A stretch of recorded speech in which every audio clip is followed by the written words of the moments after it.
só lembrar o nosso ouvinte que o que tem a ver as gráficas com a história? Você paga serviço não realizado. Ela emite a nota fiscal, né? Aí foram ver a gráfica, pelo volume de trabalho, Felipe, era impossível pegar isso tudo aquilo. Em suma, você lava o dinheiro. Então, você forja um pagamento à gráfica que não ocorreu e a empresa envolvida, a empreiteira UTC Constran, né? Estava envolvido em todo o esquema do Petrolão.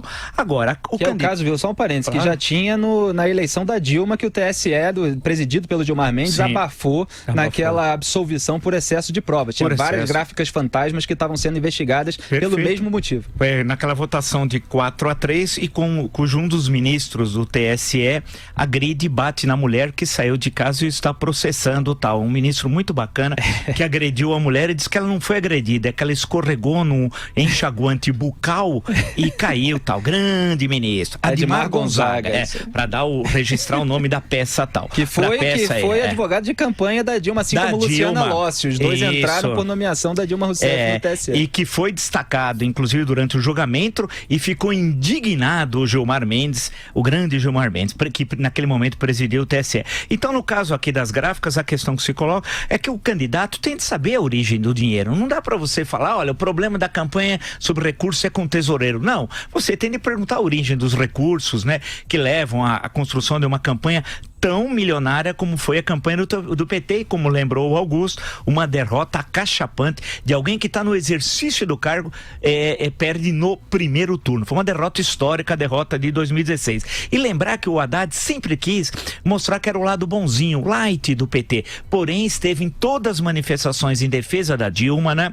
Em defesa do Lula, e em momento algum fez qualquer declaração sobre o Petrolão, ao contrário, sempre deixou implícito que havia uma conspiração contra o PT. Então, tudo indica que agora há esse indiciamento, evidentemente que aí você precisa ver depois o encaminhamento à justiça, se vai ser recebido ou não, se ele vai ser réu ou não, em suma, você tem um longo processo a ser percorrido tal. Agora, a figura do Fernando Haddad é interessante porque, para concluir, é que ele em certo momento representou aqui em São Paulo, com apoio da imprensa, de certos setores da imprensa, uma espécie de um PT diferente, que não era aquele PT meio bronco tal, era um PT até intelectualizado tal. Essa foi a ideia. E ele sempre ficou meio indignado com algumas questões que eu especialmente usar a primeira pessoa do singular, coloquei sobre ele, afirmar, porque o que me indignava na cidade que representa o trabalho, e São Paulo é sinônimo de trabalho ao longo da sua história, e quantos não construíram uma nova vida chegando a São Paulo,